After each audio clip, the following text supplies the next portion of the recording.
Who says we don't start on time? That's right. Special edition. Orange and blue today. I feel like we just did a show, mate. Amazing, huh? Technology. That's right.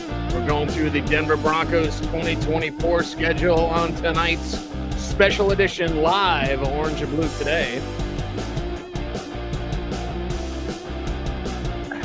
I'm doing good. How are you doing, buddy?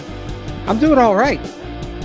We got the schedule. We can start making some plans here, Right.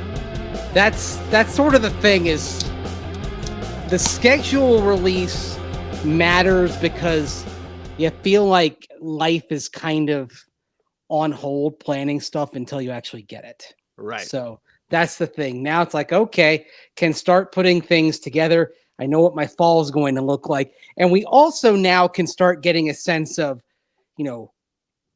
are there tough stretches to the schedule? I mean, it could change. There's always a game that looks tough that's not so tough. There's always a game that looks like it'll be an easier one, and it turns out to be a difficult one. You don't know.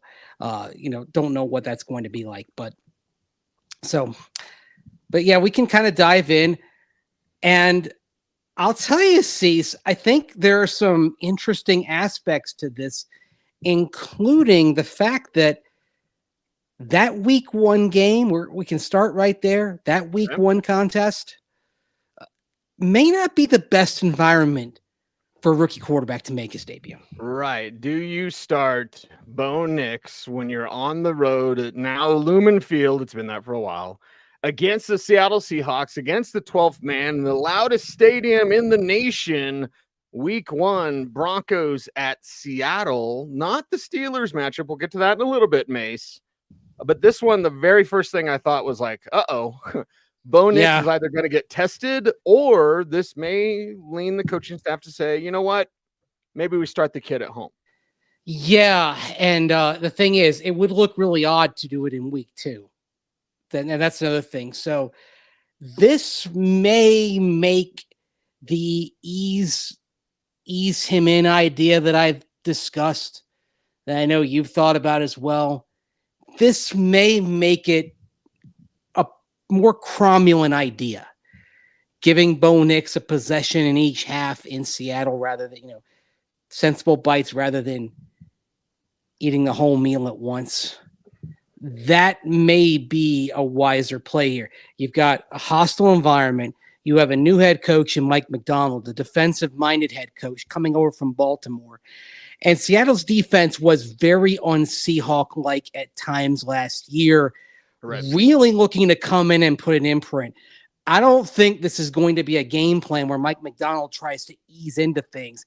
I think he's going to want to show an awful lot in week one, especially if there's a rookie quarterback. And so I look at this, and unless Bo Nix is clearly the best, like if it's close, I think maybe you say, okay, we're going to start. We're going to go with Jarrett Stidham or Zach Wilson. Yeah. If Bo Nix is clearly the best, then you go with him and you take your chances. But if it's close, then maybe caution, is maybe caution rather than throwing caution. We'll find out over the summer what the Broncos choose to do. Yeah, and Mike Macdonald trying to make a statement game himself for his new regime, for his kind of outlook for Seattle. And Mike brings up a great point in the chat room. Well, it's in the Northwest. There'll be a lot of Ducks fans there cheering on Denver. Well, maybe. There'll be a lot more Washington Husky fans who don't like Bo Nix at all. Exactly. Right. Yeah, I don't think you'll see that many Duck fans in there. I mean, they might be among the Bronco fans, but most of that crowd, whether it's Washington fans or Washington State fans who probably hate all things Oregon and hate everybody who's, leaving them high and dry in the Pac-12, which is now still called the Pac-12, even though it's Pac-2. I don't think Bo Nix is going to find a very welcoming environment at Lumen Field. Yeah, and they're on the road against unknown Seattle, honestly, on both sides of the ball. Like, how are they going to look differently? What's that going to be for Geno Smith still holding on to that job? We know they can run the ball. They will be tested Another thing that I thought in this game, Mace, is that week 1 is going to test you on the ground. Last year, Broncos couldn't stop the run. This year, they better early on. They better, or else. I mean, yeah, you actually start going down the list of games here, and you've got some challenges for that run defense early on in the season. We'll get into that as we break down the schedule here. Yeah, that's something that's kind of bubbling under the surface, is the other weak spot of the Broncos, which you presume has been strengthened, bringing in, John Franklin Myers, Malcolm Roach. We're going to find out just how much better this run defense is really quick. Yeah, and then we're going to find out if Bo Nix is the starter out there, and Seattle's defense is going to present some challenges, including that big 6'4" corner that can run a 4.2. Can I say his name tonight? Yeah, and I want to see Bo Nix test Pat Surtain in practice, because Surtain will work him. Mm-hmm. And then I want to see Bo Nix, if he is starting, he has to be the clear-cut favorite, Mace. Mm-hmm. But I want to see him go after Reek Woolen, who did have some struggles last year. Exactly. That was there was a sophomore slump for Tariq Woolen. So the question is who the receivers are going to be going after him, because we're fixing to find out if Courtland Sutton's still part of things and who ends up starting. So right. Now we're going to release this as the Broncos release it, May. So you just give me the signal. Oh, okay. Let's go. Okay. Wait. First, we got to predict win for week 1. You want to win or lose? What do you think here? I've got an L. My heart wants to say W. I want to say W so bad, but that is a tough place to start. It's a tough place to start. Let's go L there for me as well. Week 1 is week 2 confirmed. It's all confirmed. Okay, good. So yes. Well, sweet. Well, it's an L for both of us. The Broncos start 0-1 in this season. Now we get to week 2, and here it is, everybody. What you've been waiting for.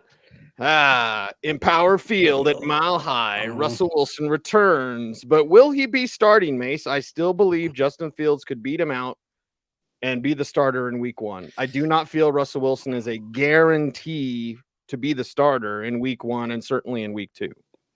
Oh, I think he'll be the starter early in the season, and even though it's not guaranteed, I think it's pretty close to it that they're going to give him. I think they give him at least 4 games. So I expect you'll see Russell Wilson out there in week 2 when the Steelers come in. What I don't like for the Broncos, even though you hope it's they're getting the rhythm and timing elements of the offense going, but I'll tell you, let's say they decide to wait on Bo Nix and not have him out there for week 1. It's hard to say, okay, we're going to put him in there in week 2. Basically, if you don't have him out there for week 1, and this is part of the decision you make, I feel like you're basically saying, okay, week 5, maybe week 4 for Bo Nix getting out there. Yeah. And I would rather have Bo Nix out there against the Pittsburgh Steelers than Jarrett Stidham, because Stidham is, Stidham, he'll cause some of his own sacks as well. He has a high sack rate too. And going up against the Pittsburgh and what they can provide in terms of pressure, that's not the most favorable environment. Honestly, Cease, whether it's Russell Wilson or Justin Fields, I feel like it's going to be Russell Wilson, because I don't think they get Russell Wilson without promising him at least a few games here at the start of the season. I think the Steelers come in and get the win. I won't turn this into a Steelers show, but I'm just curious because they had a guarantee. This is why Kenny Pickett asked for a trade. They had a guarantee he'd be the starter. Well, guarantees are out the window with Justin Fields in training camp. So we shall see. And I'll just say Bo Nix versus that pressure. I want to see it. Again, not just to test the kid, but we go back to his pressure numbers. Bo Nix is really good when you blitz him. The Steelers, we know they're going to bring pressure. So I want to see the kid tested in that way. I mean, that's why, honestly, I don't think they will, but I would not be opposed to Jarrett Stidham week 1, Bo Nix week 2. Yeah. Because I think Bo Nix is going to, because he will make quicker decisions, I actually think he's going to handle it better than Jarrett Stidham would. Yes, very much so. And in fact, you get in more trouble. I mean, you're talking L if it's Jarrett Stidham out there against that Steelers pressure. Yeah. And I'm not saying L if it is Bo Nix against that Steelers pressure. And it's also Sean Payton showing off. Let's say it is Russell Wilson. Sean Payton will want to show how his system works with a guy that can actually run his system. So this also plays a part of it. Maybe it's a very small part, Mace, but it's not like they'll be ignorant to who the opponent is. They'll know, and they'll want to put it on him. Yeah, but they weren't ignorant to who the opponent was when they played the Jets last year and they lost. So exactly. Right. Yeah. So that's why I'm a little skeptical of that, of that thought. And that's why I'm going L here. Okay. How about you? You're going L. I'm going to go with the win against the Pittsburgh Steelers. So you've got them, and I'm keeping track here, Mace. So you've got them 0-2. I got them 0-2. Season. Okay. So now if we're on to week 3, you know what that means. If they're 0-2, the chance to play the kid, they're going to be huge, but this one's going to be on the road.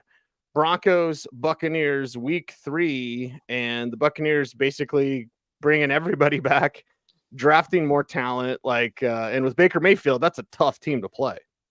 Everybody really, but Dave Canales, the offensive coordinator who went and took the Carolina job. So we're going to see Canales on the Broncos schedule here later on in week 8. There's a lot I don't like about this matchup. I don't like the Broncos going down to Florida early in the season. It's going to be conditions in which the Buccaneers are accustomed in the heat and humidity. Now, it's not even going to be a late afternoon kickoff season. It's going to be an 11 a.m. Mountain, 1 p.m. Eastern kickoff. Oh, man alive. Yeah. You like sizzling in the stands. I mean, I feel sorry for everybody who's going to be sitting in the upper deck on the far side of Raymond James Stadium. I feel sorry for the Broncos being out on the east side of Raymond James Stadium.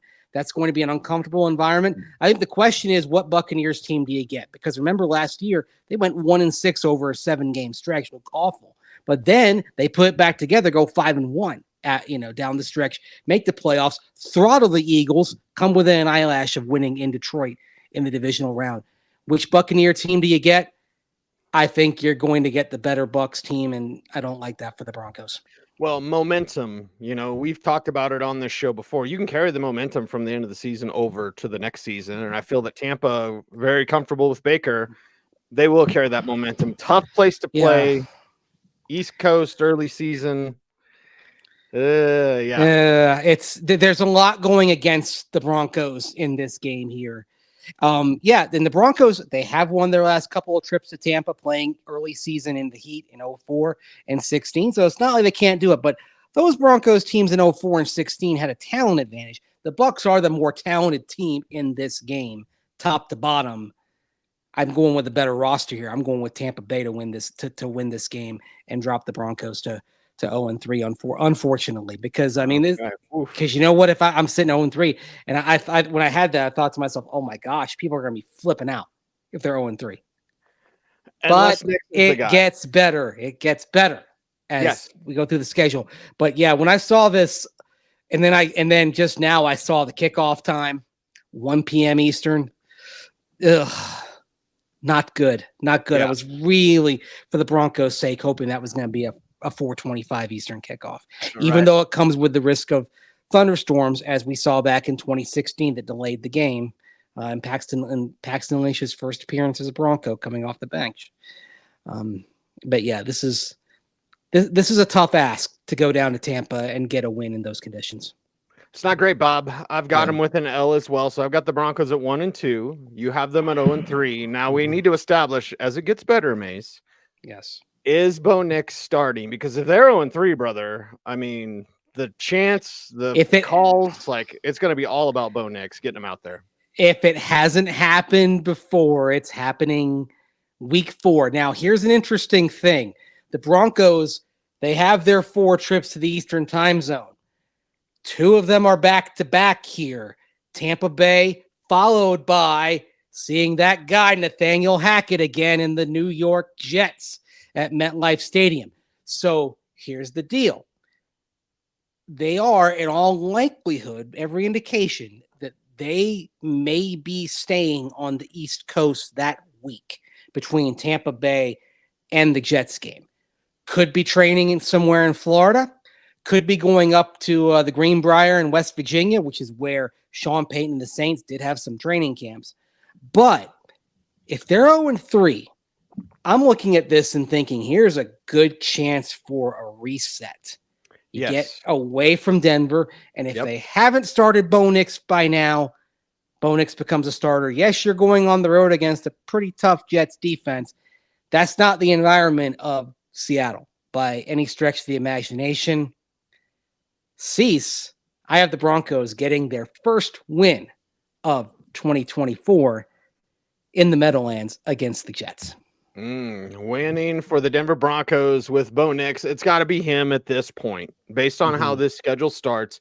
And if it's close, maybe they give the veteran the nod. We've discussed that. But this is where Bo Nix could come in and shine. And we don't know if it's Aaron Rodgers on the other side. I don't know how healthy he'll ever be again, coming off an Achilles injury at 100 years old or whatever he is.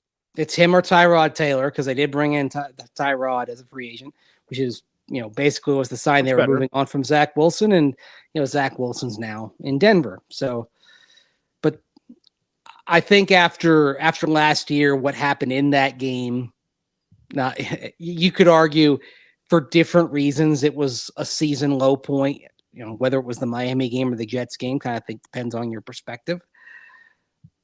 I think there's going to be the desire for some revenge here from the Broncos. I think they'll get it. Yeah. What about the recent report in the chat room's talking about it, about how they want someone else to kind of cover up for Hackett? Look, Hackett's there at the grace of Aaron Rodgers. True. At this point, if Rodgers weren't coming back, I don't think Hackett would be back. No. And frankly, I think Nathaniel Hackett's future as a coach, not even as a head coach, as a coach in the NFL, probably rests on this season. And if we get the indication that Aaron Rodgers is changing everything, that it's just they're personal buddies, but Hackett's not really doing any good things there in his role as OC. Look, I wouldn't be surprised to see Nathaniel Hackett not coach again after this year if it doesn't work. Yeah, go to the college rank, something like Pat Shurmur, right?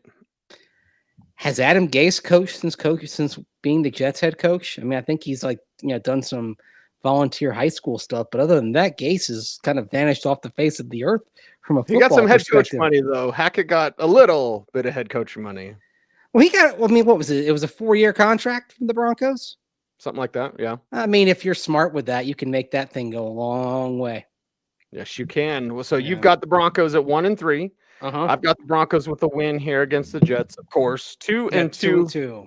And now things get even more interesting in Week 5. Coming home, the hated Las Vegas Raiders. Dun, da, da, da, da, da, da, da, da. And this one is a big one.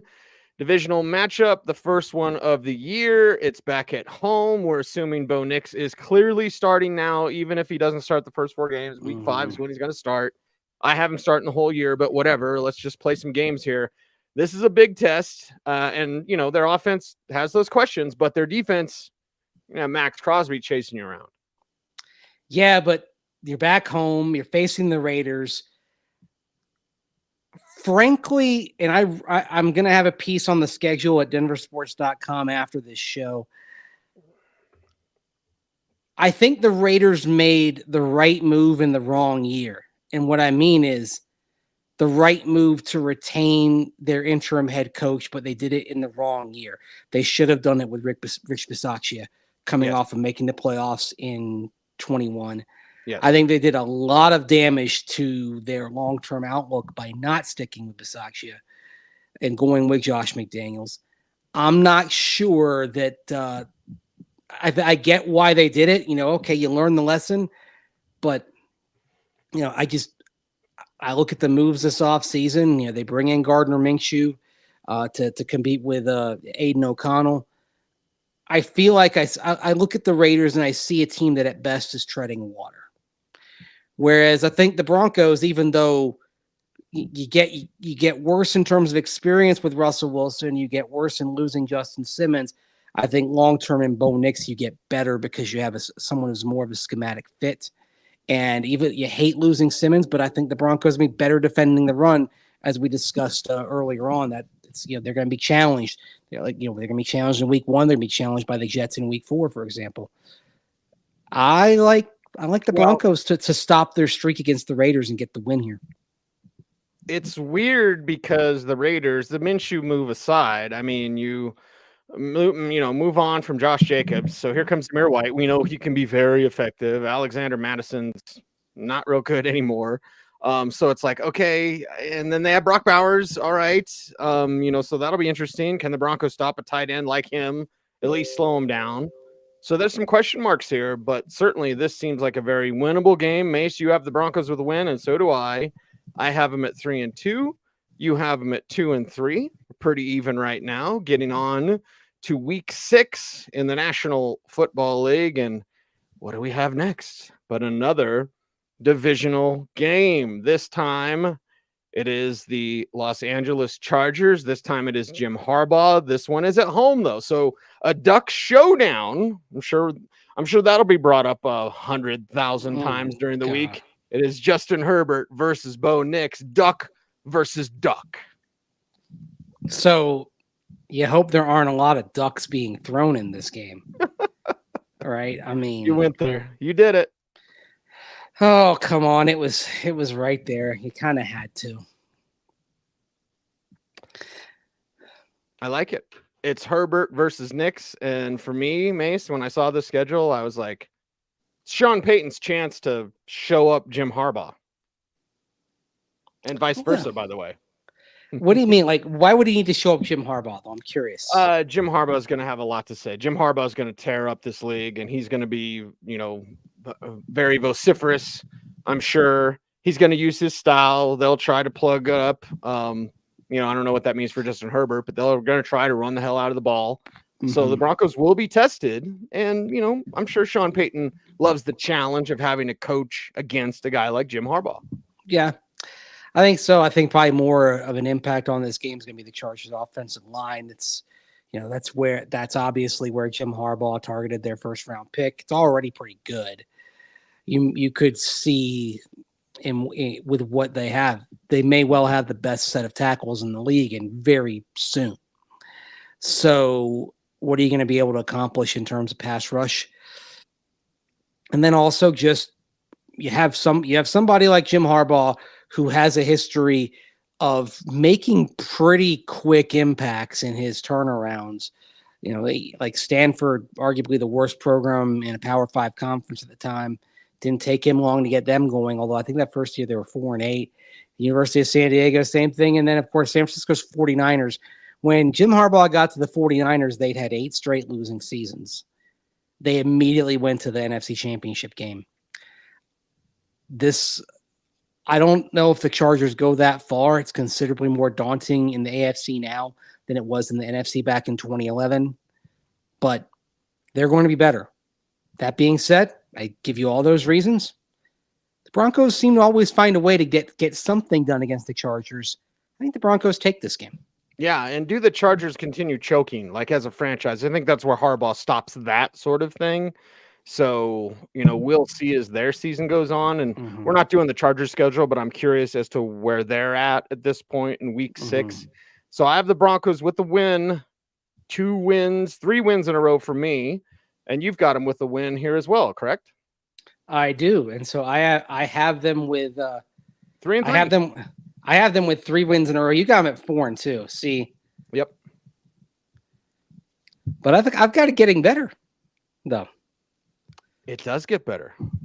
Let's get better. But first we gotta mosey on down because it's a short week, and the Broncos head to New Orleans. Oh, a lot of emotion in this game for Sean Payton. I expect, first of all, that he's going to get a very warm reception. Sure. Yes, they still love him down there. Frankly, I think if they could take Sean Payton back and have him back as their head coach, most Saints fans would be ecstatic about it. Yes. They love him. Thursday night football. So short week. So you start there. I don't like the short week on the road.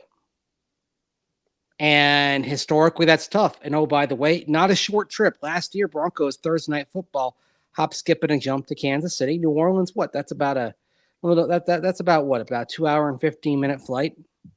Something It's like reasonable, but it's not. It's not ideal. It's not ideal to have to go pretty far away to go play a Thursday night game like that. So yeah, and with the emotion as well, and we've seen that play a factor before. I remember when Peyton Manning went back to Indianapolis, and the emotion that ran high there for him, with good reason. This will be somewhat similar, although I wonder what Dennis Allen, wonder what kind of handshake he would have with Sean Payton. Like, okay, so it's these kind of outside stories that fascinate me in addition to on field. Well, but look, for example, Dennis Allen didn't want Pete Carmichael around anymore, right? Now Pete Carmichael's on the Broncos staff. Yep.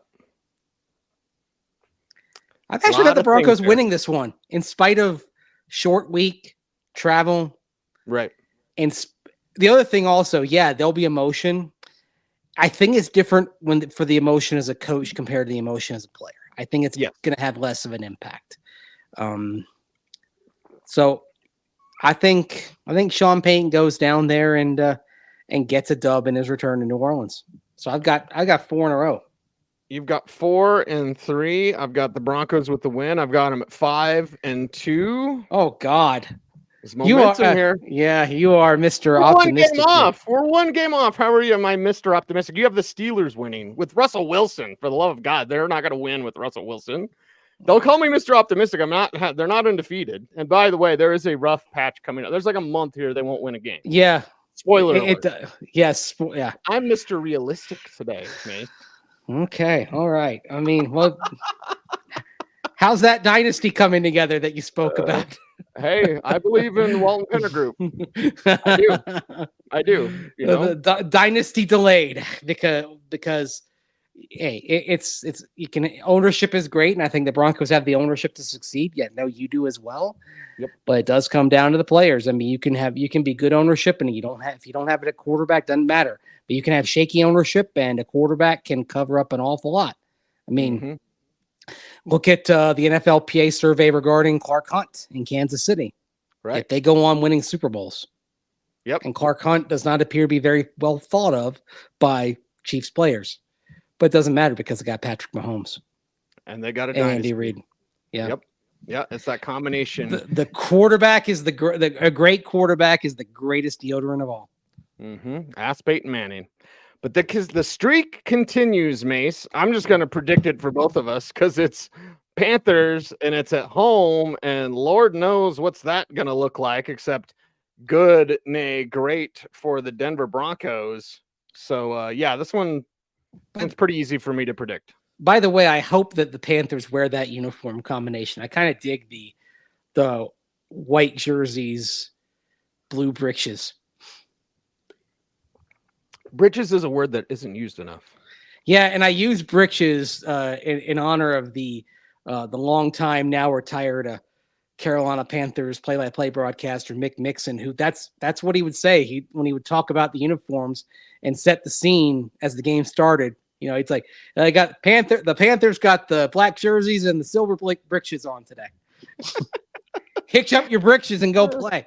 Yeah, that's right. I really don't see much terribly fascinated about this matchup. I mean, maybe if Bryce Young is doing better in his second season, he didn't have very many, flashes there. Maybe Adam Thielen is a bit of an issue, I guess, but I like Jonathan Brooks, rookie running back. Some had him as the best in this class. Like, that'll be interesting. Jatavian Sanders as a tight end is interesting, but I just don't see how Carolina will do much of anything here. Yeah, this is all the difficulty of this game probably has less to do with the Broncos and more to do with just how quickly the Panthers come together under Dave Canales. We talked about him with the Buccaneers, going from the Bucs as play caller and offensive coordinator to Carolina as head coach. How quickly can he make an impact there and reverse some trends? The Broncos have had 7 straight losing seasons. The Panthers, they're working on 6 straight losing seasons. So it's a team that, for their sake, I hope they're patient.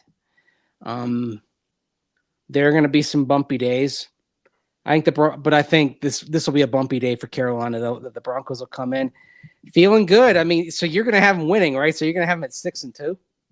They'll be 6-2 on a 5-game win streak. You're going to have them at 5-3. Two straight years with a 5-game winning streak, by the way, for the Broncos is what we're predicting. Yes. Okay. Streaks have to end, though.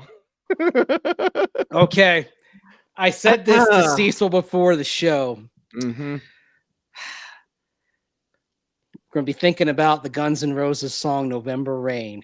All right. Because, man, it's going to be a cold November rain. The schedule gets rough. Oh, my God. Starting right there to open November in Baltimore, the Broncos have gone 1-7 against the Ravens all time in Baltimore.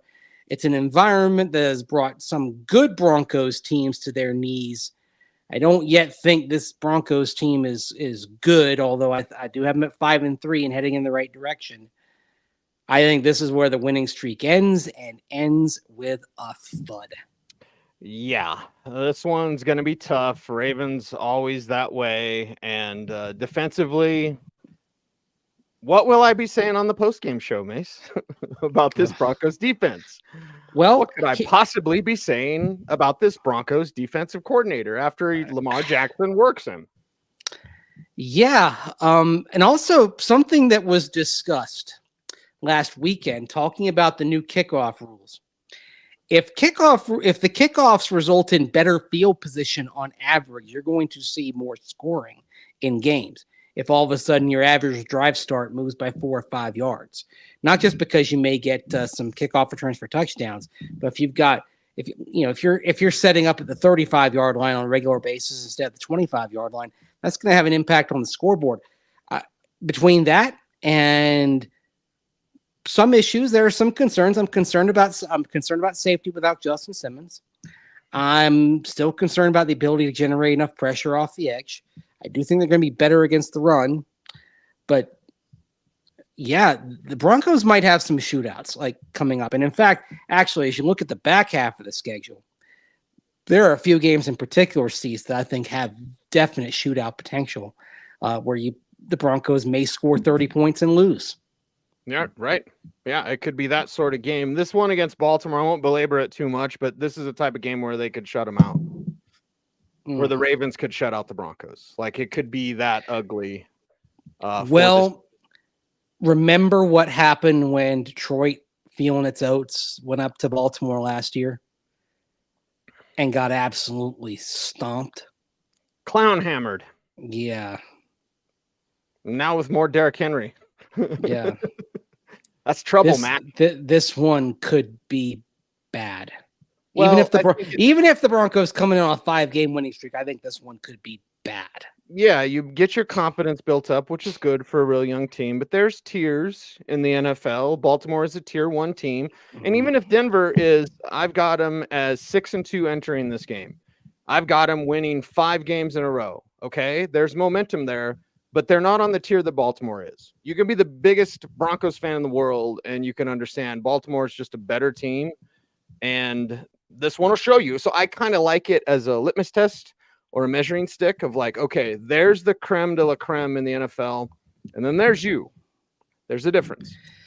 Yeah. And speaking of the creme de la creme, where do they go next week? Yeah. Week 10. Arrowhead, Kansas City. Yeah. So first at Baltimore, now at Kansas City. And oh my God. So we both had them losing. They're now 6-3 for me. They're 5-4 for you against Baltimore. In KC, this one will be an L. If it's in Denver, I will say something else. Mace, did you flash the signal? Did I see you do the? Yeah. I think what happens in week 18 when they see Kansas City again, we'll get to that at the end of this. What happens in week 18 is going to depend, I think, on where the Broncos and Chiefs are and what their chances of being a playoff team are. Right. It's a scenario thing. We'll get to KC that. could have things shut down by that time. We'll get there. But again, this is another litmus test. If you're coming off an ass whooping from the Ravens, like, how do you respond to that? This is one of those response games. assuming that Baltimore really beats you up, do you come and fight back, or do things start to pile on? And I think that's where the character that this team has drafted and kind of built with Sean Payton, I think they could bounce back, play a little bit tougher, and still lose in this one. Bingo. That's actually what I think will happen. If they do go to Baltimore and get hammered, I would not at all be shocked to see them come back against Kansas City, play better, but still come out with a loss at the end of the day. Yeah, maybe a last-second field goal, something like that, you know. I'm not going to – I don't have it predicted to be that close. Okay. I think actually, because I've got my column here, I can strike it up here. Okay. I got this one 23-13. How does it look, though? Is it a touchdown in the fourth quarter in garbage time? Because 23-13 is different if you're scoring 7 in the fourth when it doesn't matter. Good question, because last year it was a one-score game with 5 minutes to go. But the Broncos, most of that game last year at Arrowhead, it was 16-0. It felt like it was 64-0. Right. Most of that night. And then you look up, you get a touchdown, you get a 2-point conversion. Like, holy crap, it's a one-score game. How did that happen? How did we get here? And the days go by, Mace. Well, defense played well and then played even better than when Kansas City came in a couple weeks later and they shut down Travis Kelce. So right now, week 10, you have them at 5-5. I have them at 6-4. All right. Now you come to a really interesting game here against the Atlanta Falcons in week 11. I put Penix Jr. and Kirk Cousins on there because, look, that's going to be the discussion topic. But this is going to be Kirk Cousins' season, assuming he's healthy.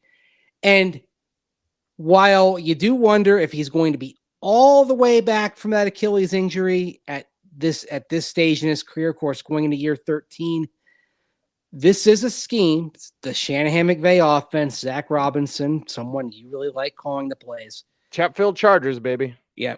Raheem Morris, who's, worked under Sean McVay, worked with Kyle Shanahan in Atlanta, worked with Mike Shanahan in Washington. They're going to be doing the things that Kirk Cousins can do well. It's a team that is not bereft of talent. You've got, they can power run it on you. I think they're going to unleash Kyle Pitts in the way he always should have been unleashed from the tight end position. Atlanta may end up winning the NFC South. By the way, the NFC South, for those who are saying, oh, it's a lousy division, it's easy. I think Tampa Bay is still going to be good. I think they're going to look more like end of the season Tampa Bay than midseason Tampa Bay. And Atlanta, I think, is going to be much better under Raheem Morris and with Zach Robinson calling the plays. I've got this one as an L. I don't like this. I don't like this matchup at all for the Broncos. Well, all that skill positions that they have, and Bijan Robinson and Tyler Algier and Kyle Pitts, Drake London there catching passes, like they can beat you in a number of different ways. So your entire defense will be stressed. But we know that Atlanta's defense can be tested. So is this one of those shootout games that the Broncos come out on top? I got them getting back on top in this one. So you have them as an L. I've got them as a W. You are now at 5-6. Yes. And I'm at 7-4. Yeah. Mr. Rainbows. We're our paths are forking here. Divergent. Yes. Mm-hmm. Yeah. You're on the sunny fork. I'm on the cloudy fork. And I think it's funny you say like a shootout, and I think the Broncos fall in this. Do you remember the game 20 years ago? Let's go in the Wayback Machine. Okay. Broncos played the Falcons. It was, I believe, 41-28 was the final. Michael Vick went off for the Falcons.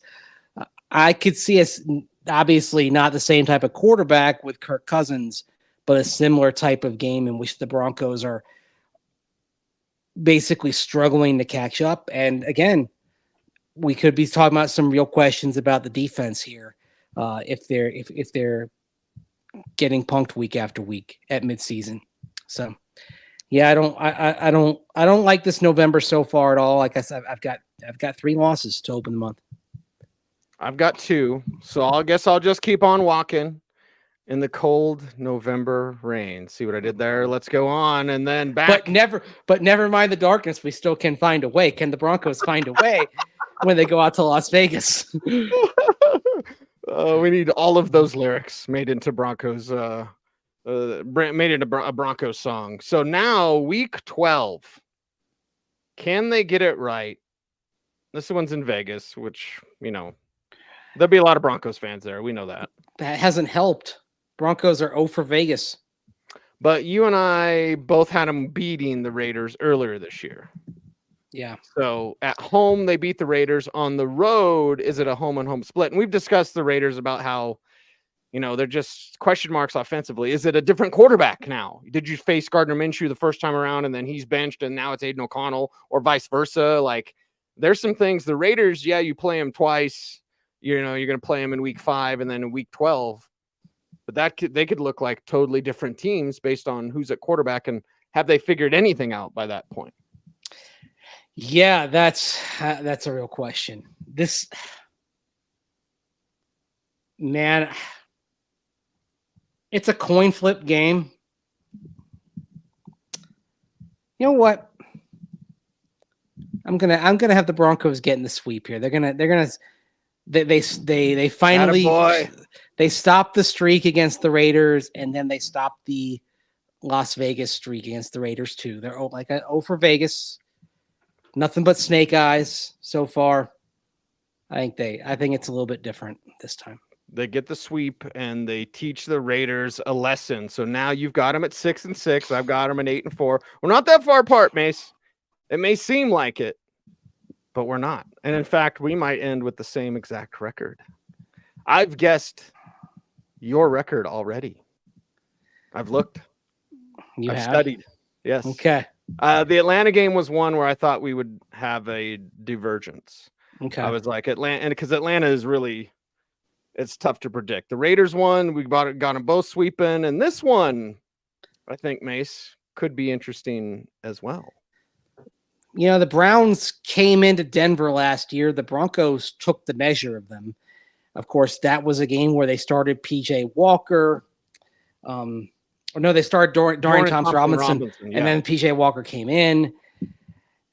If Joe Flacco starts that game, I think it's a different outcome. Yes. But Flacco was still on the practice squad, not being used at the time. That was kind of the last straw for DTR. I think he also got a little bit banged up, but then they went to Flacco and they went unconscious until the postseason when they laid down, like Flacco does sometimes. But this one's tough to predict because I don't know what to predict from Deshaun Watson. Is Nick Chubb healthy? Right. This is week 13. And also, how does the pass rush look? The Broncos did a nice job diffusing Cleveland last year. But remember, they played a Cleveland defense that came into that game banged up.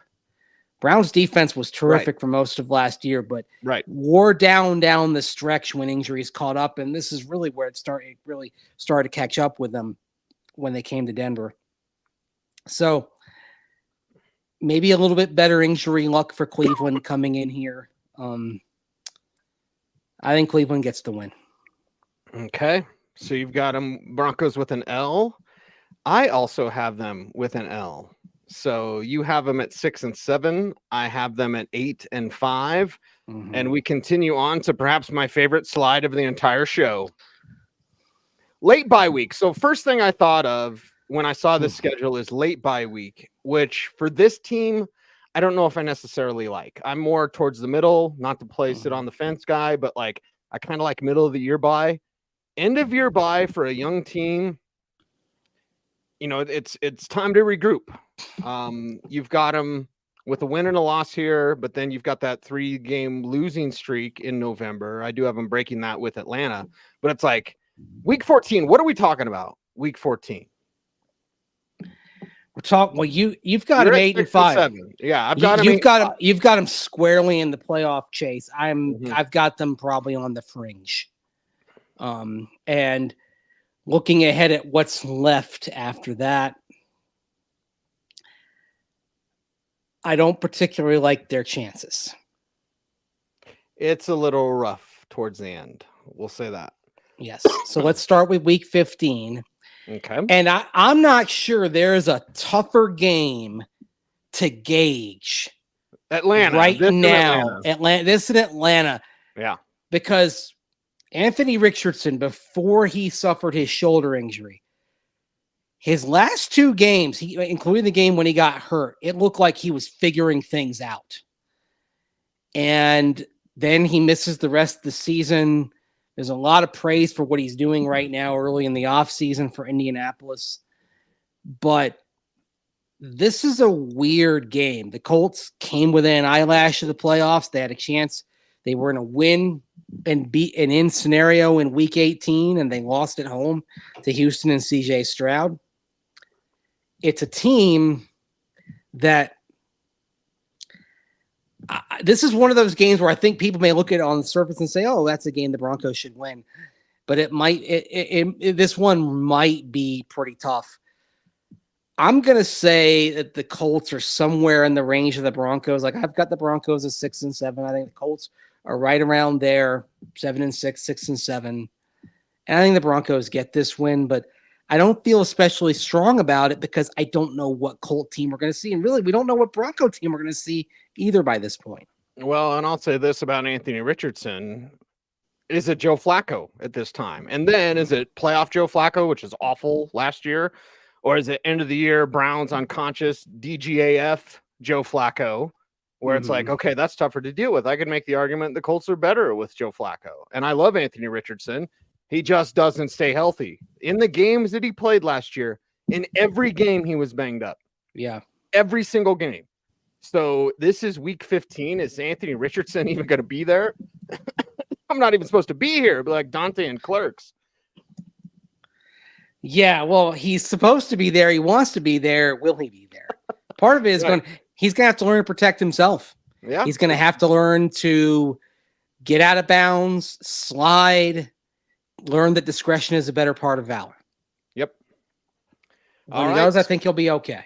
You've got to win, so you've got him at 7-7. I've got to win, so I've got him at 9-5.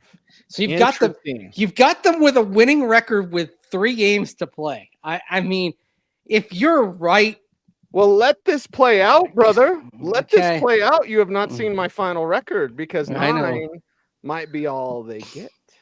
Yeah. Broncos don't like this. This is not good. This end of the season, but this end of the season. Oh, honestly, for them to be a playoff team, they probably need to have 9 wins, or maybe even 10 coming out of the Colts game if they want to be a playoff team. And I have them at 7, and you have them at 10. 10 9. might not get it done. Yeah, this is a bad end for the season. Depends on what the Chiefs have to play for in week 18, but even then, Mace. Of course, you never know. You might get Justin Herbert being hurt again like he was last year. I mean, there's a lot of variables. That's why it's fun to talk about. It's fun to sit here and do this, but it is a little bit of an exercise in futility, but what the heck, we're going to do it anyway. Because it's fun to look ahead. It's fun to have a schedule to talk about instead of like these hypotheticals. We know who they're playing, but not when. Now we know what it's going to look like. Now we know the Broncos have 2 road games sandwiching Christmas. They have a ridiculous week 14 bye. Yeah, I wrote about this at denversports.com. The players aren't going to be happy with that week 14 bye. No. For a lot of reasons, not the least of which is this. A lot of players, especially younger ones, like to go back to their colleges to go see their alma mater play, go hang out. You know, when the Broncos bye comes, that's conference championship week. You know, most schools aren't playing that week. Right. So it takes a little, it takes a little off that experience. So yeah, for a lot of, one of the first thing a lot of players look at, by the way, when they look at the schedule is the bye. Like, yes. Oh, and I admit, I saw an article. I think Ross Tucker had an article saying like, oh, this is what players looked at with the schedule. And I'm like, oh yeah, I look at the same things too. I look at the bye. I look at the Thursday night game. I look to see if there's any 3-game road trips. Fortunately for the Broncos, no 3-game road swings like last year. That's nice. They had that one in December. That sucked. Multiple reasons. I've got the Chargers beating the Broncos. The Broncos take the L. They're at now 9-6. You are what in this Chargers game? L. Okay, so you have them at 7-8. Yeah. And then we have week 17. Oh my God. You're kidding me. Not good. Not great, Bob. Look, the Bengals, did you know that the Bengals have won 10 straight December, January home games? Wow. And oh, by the way, that includes games without Joe Burrow, like last year against Minnesota in Cincinnati on the Saturday afternoon preceding when the Broncos took on the Detroit Lions, when the Bengals got an overtime win over Minnesota. Yeah, I don't like this. Although it's a weird thing, Cease. The Broncos tend to play the Bengals in December a lot. They did in 2021 in Denver. The Drew Lock, the Drew Lock fumble. And the ball to the guy. Yeah, game. And they both teams were on the verge of making the playoffs, and the Bengals went to the Super Bowl from that game. That was the two trains going in opposite directions, right? Mm-hmm. 2018 played in December in Cincinnati, Bronco win. 2015 played in Denver in December.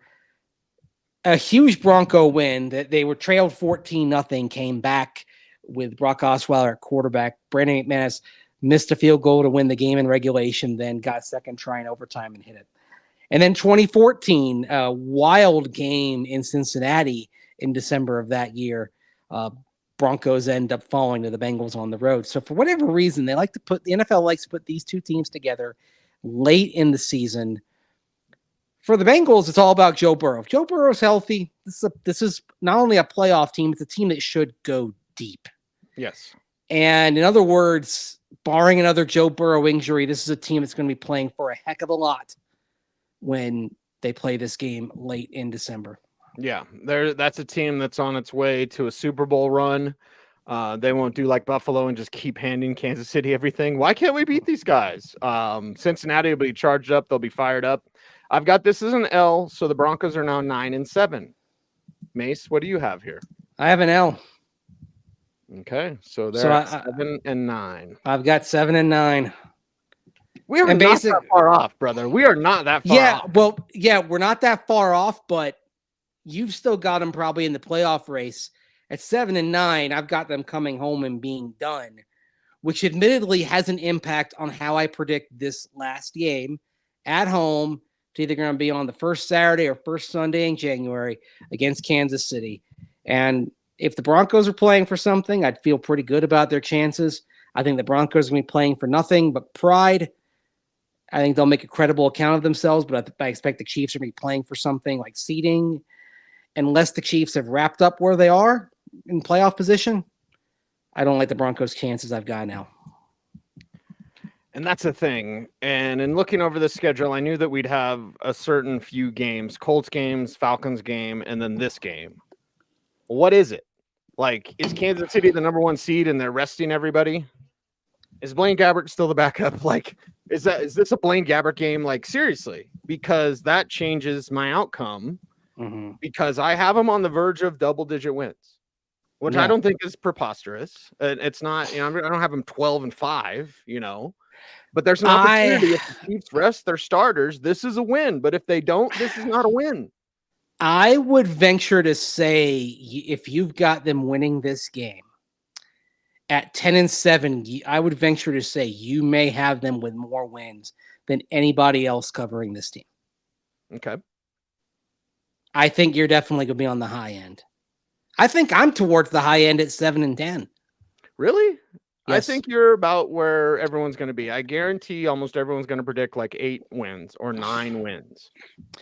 I've got 7-10, but I do think it'll be a feel-good 7-10. I'm concerned about the defense, but I think you're going to look at some of these games. Like we talk about shootouts, right? Maybe you lose 34-31 to Atlanta, but Bo Nix threw for 320 yards and had 3 touchdowns and ran for another. I think there are some games like that coming for the Broncos this year where they lose, but Bo Nix plays well. Mm-hmm. And this is where I think I'm probably optimistic. But I actually believe that this Bronco team may have a worse record, but feel much better about how things turned out at the end. Yeah, I'm still here. My camera. Yeah, what happened? Updated. My camera updated. Oh, okay. Like I thought. Did I lose you? No, By the I'm way, still here. Holy cow. I haven't seen that logo in ages. Yeah, that's an old logo. That's for sure. Yeah. Uh-huh. Good thing it was it's not a certain logo. Oh boy. Oh boy. Oh boy. Oh boy. Oh boy. Mace, I don't think this is too far off, honestly. A 7-10 feel good year, 9-8 for me. Okay, so you have them losing. You have them losing that game. It depends on what Kansas City's doing. I mean, if Cincinnati's playing for something at the end, Kansas City will be playing for something at the end, Baltimore's playing something at the end, Buffalo, unless they hand everything to Kansas City again. Like, I just can't now predict a win in Week 18 because I don't know what the Chiefs will be doing. Yeah. And if the Chiefs have to, let's say the Chiefs have to win to get the number 1 seed, guess what the Chiefs are doing? Guess what the refs are doing? I mean, the Chiefs are doing. Like, you went there with the refs, huh? Yeah, I'm sure. Yeah, they haven't had a holding call in any Super Bowl. That's stupid. Like, there's holding on every play. But anyway, so 9-8. I mean, it's a good year, man. If they're 9-8, I think you're ecstatic. I'm over the moon with this team. If they're that is exceeding every expectation I have. It's just gonna. The thing is, it's gonna feel weird if it plays out the way I'm saying it plays out, because I've got them 7-10 and winning 5 in a row. So, like, I'm thinking to myself, what's the emotion in Broncos country if they are 5-3, but then that last half of the schedule kicks them in the butt like I think it's going to? Because, again, teams could be different than I expect, than we all expect right now. But just sitting here today, looking at Ravens, at Chiefs, Falcons at home, at Raiders, Browns at home, Colts, at Chargers, at Bengals, Chiefs at home, I'm like, my God. It's brutal. That is a tough second half of the season. Yep. Like, that's, on paper, that's as daunting a stretch run as I've ever seen. Yeah. And again, a game I have them winning, the Colts, you and I just discussed, who knows what the Colts might, the Colts might be this year's Texans. Mm-hmm. And then all of a sudden you're dealing with a team that's surging toward the end on their young, exciting quarterback. Now, the one thing I'll say for a game like that, that's going to be a fascinating measuring stick, because if Bo Nix has been starting, I mean, I think you and I basically think he's starting probably. I know I said the Jets game. I don't think he's starting any later than week 5. Yeah, Coach Jude asked us that in the chat room. I think he can start week 1. It's still too early, but he's starting no later than week 4, week 5. Yeah, and I think even though it's a road game with the Jets, MetLife Stadium, Lumen Field, they are completely different environments. It's not, MetLife Stadium for the Jets, it's a pretty standard road environment.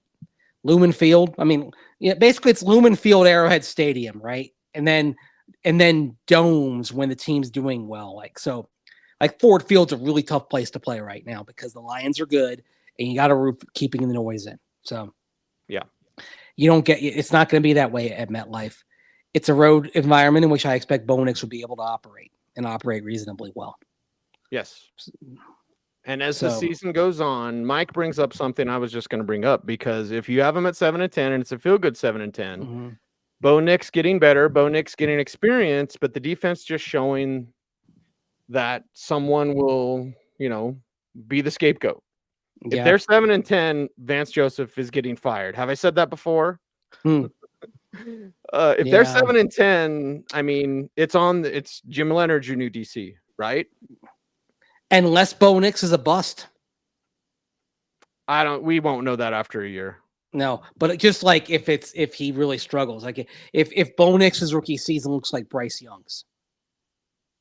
Or even Trevor Lawrence, because Trevor Lawrence didn't have a good rookie year. Now half He of that didn't. was Urban Meyer. That single worst coaching environment that a first round rookie has ever dealt with at quarterback was Urban Meyer in Jacksonville. I mean, frankly, Trevor Lawrence is still battling back from that year lost. Yeah, he is. Yeah. Trying to make up for time lost. It's just kind of the bottom line of that scenario. It's one of the things I'm concerned about with Caleb Williams. I mean, what if he makes some progress, but you go get a new coaching staff, new offensive philosophy after year one in Chicago? You know, he's talented, but is it the right environment for him? That's a valid question. Well, it's the right environment for Bo. We know that, and we know the defense will need some changes if they are 7-10. You have 7-10. I got them at 9-8. And it's about Bo. It's about figuring out what's going on with Bo Nix. How can he improve? How can you do better with him? And coming together then at 7-10 or at 9-8, where are they at in the draft? For everyone who's just like, just suck this year and then get Shadur. By the way, I saw a mock recently where Shadur was taken in the 20s. They did open a can of worms with those. The tweets that didn't do him any favors. Nope. I mean, I think you and I have a pretty decent idea how people think in the NFL. That didn't go over well at all. It went over like a fart. I was going to say a fart in a crowded car in which the AC isn't working, but you can't roll down the windows because it's cold. Okay, so that fart's just lingering. That's what those comments were. Got that stank on you. Yeah. All right. So I know people are watching. What do you think the record's going to be?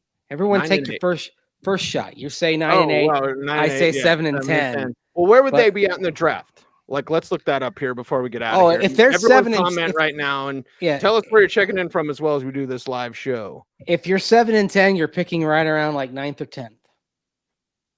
9 or 10. Yeah. So 7-10, 9-8. You're going to be picking in the 12. You're going to be about the same spot. You're in purgatory, just like Buffalo was until they got Josh Allen. Which is why when you had a quarterback in a quarterback-rich year who was a scheme fit, you had to go ahead and take him. Yep, 1,000%. You do not wait on that. The Raiders' largest mistake is they didn't predict the Penix thing because they liked Penix. Yeah. They did not predict that. That threw everything in a tissy fit, made the Broncos a little nervous there if Nix would even be around. It's like that pick set the NFL draft on its ears. Yeah. I mean, and for those who say, oh, well, the Broncos could have traded down. No. Rams liked Bo Nix. We talked about that. Raiders might very well pick Bo Nix, based on reports kind of coming out that they were very intrigued that they were in on Bo Nix too. Yep. Broncos had to do it. If they wanted Bo Nix, they had to take him at 12. Was an option. Well, we're getting a few 11-6s here. We're getting a few 7-10s. I think 9-8 might be winning the day though. Manny saying 10-7. Growing pains with rookie. I'm fine with growing pains. I'm fine because I know Bo Nix is going to show flashes. Yeah. Were you just about ready to do the growing pains theme song? Yes, I was going to say you got to show me that smile again. Don't waste another minute on your crying. We're nowhere near the end. The best is ready to begin. Ooh, Cecil. Hey, Cecil, as long as we've got each other. Group hug, everybody. Group hug. And that's you watching, as long as we got each other. As long as we got you, we're A-okay, man. We're A-okay. We have someone with a lower record than you, man. I don't think you're on the high side. Honestly, at 7-10 for media members, for us media folks, of the daily beat writers, of the guys that are out there. I don't think you're on the high side with 7-10. I think 7 is very achievable. And I think 9, which is what I have him at, will be absolutely correct. 1,000%. And I think that's very achievable. Pushing for 10 is perhaps a bridge too far, like a line that you can't cross. Like there's 10's going to be tough. 10's going to be tough. I think so. I think so. But we'll see, We even have a reminder from Jesus. Jesus, what's up, dude? Look at what Jesus is reminding us of. We can't do a whole show Whole Oh my show. gosh. I just said ho show. Whole show. I whole almost had that typo too. Because I was doing a poll to see how many games you think the Broncos will win this season. Yes. Hey Zeus, we're not gonna forget this gift. It's the greatest ever. That's right. It's what we do on this show. Orange and blue today. Mace, how do you feel? I feel good. I feel, you know what? I'm excited that we can plan. I'll tell you things I do like on the schedule. Okay. There's a chance to get momentum in October. I like that. Do not like the November slate. Like being home Thanksgiving weekend. I always like that. Don't like road trips immediately before, immediately after Christmas. Don't like opening in Seattle.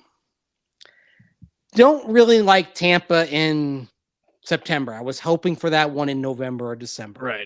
Right. Not just because it's warm, and it's a nice trip, but I think Tampa in the bright noonday sun of Florida. I think that's a tough ask in that game to go win. And if the Broncos are 0-2, you've got them at 1-1. But if they're 0-2 going into that game, I'm feeling a little nervous for them going into it. So, well, I have it written down right here of our schedule predictions for the Denver Broncos. Andrew Mason with 7-10, me with 9-8, less the Chiefs are resting their starters. Then 10's a possibility, and we'll see, man. Let's flip and go. Wait, did you say we'll see, man? We'll see, man. Okay. I was getting really close. Yes. Yeah. That's right. It is getting a little bit later. We're not after dark yet, though. I mean, I know it's still. I'm looking on the horizon here in the Denver Tech Center, man. We got storms building. Yeah, we got storms out here, so I'm surprised my internet hasn't fuzzed out. But I'm gonna try to finish up some yard work, and then good luck. Big graduation at Red Rocks tomorrow. That's right, and we got more good shows for you this week. Exactly. We had our show featuring Frank Crum earlier. We've got continuing to get to know the draft picks. So check those out Thursday, Friday. We've got Orange and Blue today on the weekend for you coming up. So yes. So we've got Friday, Devon Bailey. Yeah. Saturday, Jonah Ellis, and Sunday, Bo Nix. More Bo Nix. Conversations. More Bo Nix. More Bo Nix for your weekend. More Bo. Oh, and Blake Watson tomorrow. Blake Watson on Thursday. Excited about that. Like a handy dandle sky. He showed us the signal. Yes. Yeah, now you see our schedule. I see our plans here. You know what we should do? What I was thinking when we did this show? What? We should record a show for the bye week, right now, just to predict what we would be saying during the bye week. Remember, I asked you, what are we going to be talking about? So we should do an Orange Blue today. That would be so flipping cool, dude. Let's do that. Let's actually next week when we get next. I think we're going to get in the studio for a little bit. Yes. Because we got to crank out some summer downtime shows for you. Summer shows. But yeah, let's do that and see how wrong. Because here's the thing. We're going to be wrong. It's just a question of how wrong we are. Are we just a bit wrong, or are we spectacularly wrong? I mean, is it just a little tremor wrong, or are we New Madrid earthquake wrong? Mm-hmm. If you know your history there. Right. Coach Jude asking when we'll start the state of the roster positions. Those will be in the downtime. Yeah. So we've got those coming. More what ifs coming. And then what's our new series, Mace? Do you want to debut that for everybody? Would you rather, as in we're going to look at some possible outcomes for this season. And look, it's supposed to be uncomfortable. That's sort of the point of would you rather. So we're going to, we did this, I remember, on the old radio station and got into some dark places discussion wise. And we're going to go there again. That's what we do. As dark as this t-shirt that you see draped over me. We're both wearing the same thing. Yes. You probably smell better than me, though. I was doing yard work before the show. So, So you're doing yard work with that fabulous hair? I mean, Yep. Yeah. I can't go shirtless today because it's too cold. But yeah. Okay. Good deal. You're like, okay. I love the fact that people are doing this now. When I was at Free Comic Book Day and I had people not to stay frosty and not let me finish, although I do hear those a lot. Yeah. But people were doing what we do, Mace, to Which wrap is, up the show. in other words, like, Comment, share, subscribe, hit that notification bell so that you never miss a vid. That's right. He is Andrew Mason. Follow him on all the socials at Mace Denver. I'm at Cecil Lammey saying OBT is a BFD. Thank you very much for watching. Let's go, Broncos. Stay tuned. And would you please stay frosty?